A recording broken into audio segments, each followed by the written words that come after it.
If this virus could be beaten by round-the-clock, unrelenting care, then it would be done for. This is hell. We cannot continue like this. We need to ask people to please contribute, stay home.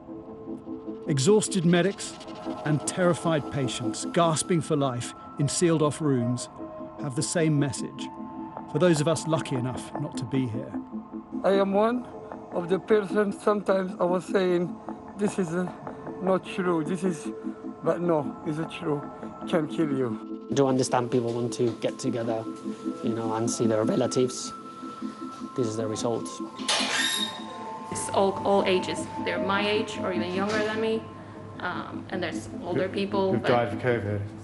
Yes. This is the epicenter of the COVID crisis, a place of miracles. I cannot tell you how relieved we are, how happy we are, how thankful. And unimaginable heartbreak. We just all hope that we will live and come out of it. I do, anyway.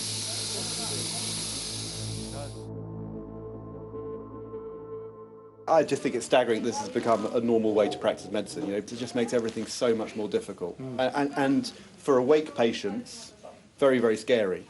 When we first arrived in the Royal Free Hospital last Tuesday, intensive care consultant Mike Spiro was playing a losing game of bed spaces. There is a limit to the critical care capacity in London. We're at a situation within the whole of London at the moment whereby we are having to consider transferring patients out long range. Yeah, we have to select very carefully who we move, because what we don't want to do is move someone and then deteriorate en route. Yeah, and how far might they have to move? At the moment we're looking at the Midlands. The title Royal was granted to the Free Hospital by Queen Victoria for its fight against the cholera epidemic in the 1800s. Now nearly every floor of this 12-storey building is treating patients with COVID. You could go into one of the high-vis side rooms if... We've got space down the ends, which he'll be monitored anyway. Fine. The operations room records 307 positive patients on site. Over a quarter, more than 80 of them, are on ventilators. Pressure control, we brought it down from 18 to 16, because I think he's waking up, so the tidal volumes are too high. Actually, we could bring it down now. In normal times, this room would be a recovery ward for surgery patients. It's been adapted.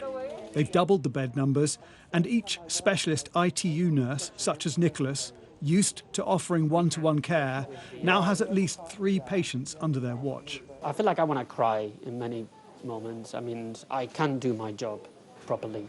What's been the toughest thing for you? Well, basically, I mean, lots of people are passing away, and you have to keep doing your job when you have a gentleman or a lady that is passed away and is lying next to you, and basically we just need to keep going and wait for somebody else to come and take care of that, and it's horrible. My biggest worry is whether we've got enough staff to get through the next 24 hours, the next 48 hours, and I think that's the thing that keeps me awake at night. This week we've had the army in. Yes, I saw the army had arrived. That's right, yes. So that's a help. Oh, it's a huge help, actually. Everyone is mucking in.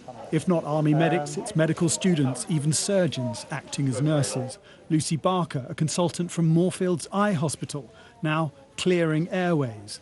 Next to her, Evelyn and Patricia, 2 therapists who'd normally work with special needs children in the community, now putting mittens on a 41-year-old COVID patient to stop her pulling at the tubes. Thank you so much for helping. Add to that specialists from every corner of the hospital offering their expertise. Everyone has a role to play because COVID is a multi-system disease. We see kidney issues, we see liver issues, we see clots, and we see heart attacks. And apart from the devastating effect it can have on the lung. Then there's another type of care, for those desperate to be at the bedside. On the 4th floor, medical student Helen spends all day FaceTiming patients' families. So you're literally kind of going from patient to patient, Literally, the ones who are conscious at least. And No, any of, even if they're even if they're not conscious? Yeah. But this was a special moment. The first time Nikolai Usachi responded to his loved ones since early December. How long has he been in intensive care? He's been more than 40 days, from the 6th December till now. Yeah, that must be a very traumatic time for your family. Yes, but we never lost hope. We just prayed, we thanked God, and we prayed again. He's a miracle. We just thank to God. No more feedback or high flow unless required. Sorry, he's not short of breath or anything? It feels much better and not breathless at the moment. On the 8th floor, a step down from intensive care, Sidali Yousifi is slowly becoming less dependent on the equipment that's helping him to breathe. This is a massive improvement over the last 4 days. I'm really Exactly, pleased. yeah, appreciate. It's the end of the world, apocalypse. Honestly, it's the apocalypse. Can't breathe. Yeah. You feel very cold in the brain. Very cold and freezing. And a lot of panic. A lot of panic. I was feeling that's it, it's the end. This is really serious. You have to take it serious. I am one of the person who ignored all the message, unless sometimes I was saying, this is not true, but no, it's true, can kill you. In the basement of the hospital, patients are looked after with the same care as they were upstairs. We care for patients. They're patients. They're not, they're still patients. We treat them as they are. But these are the ones who didn't make it. There is no pacemaker. There is nothing on the face or ears. It's a bit, heartbreaking coming every day to do this and still have people telling to your face that this is not real or that this is the flu. When you open these fridge doors sometimes, you must see some quite young faces as well. Yes, definitely. It's all ages, really. Like we have patients that they're my age or even younger than me, and there's older people who've died of COVID. Yes.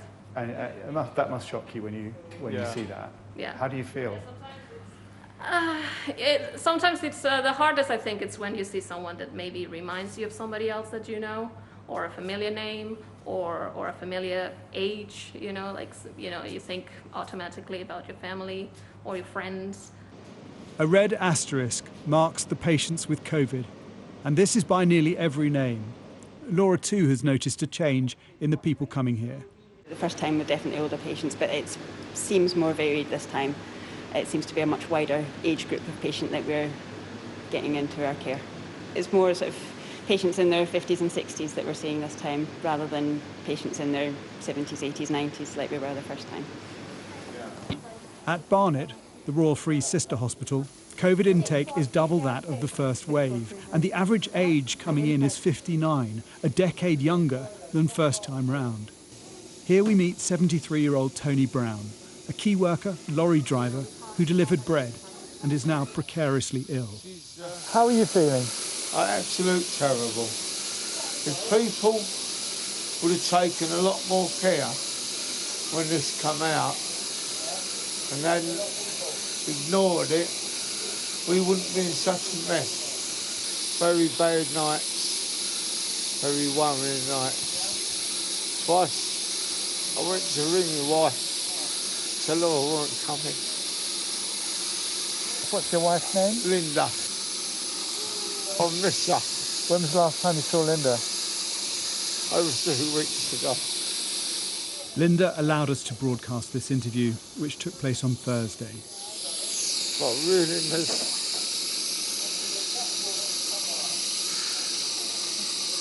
her. That is one of the hardest things, I'm sure, not being able to see your wife. I hope to one day. Hopefully I will. It's all I want now.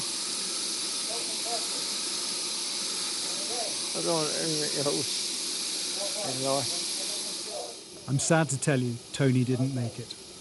He died on Friday night. I'm sorry.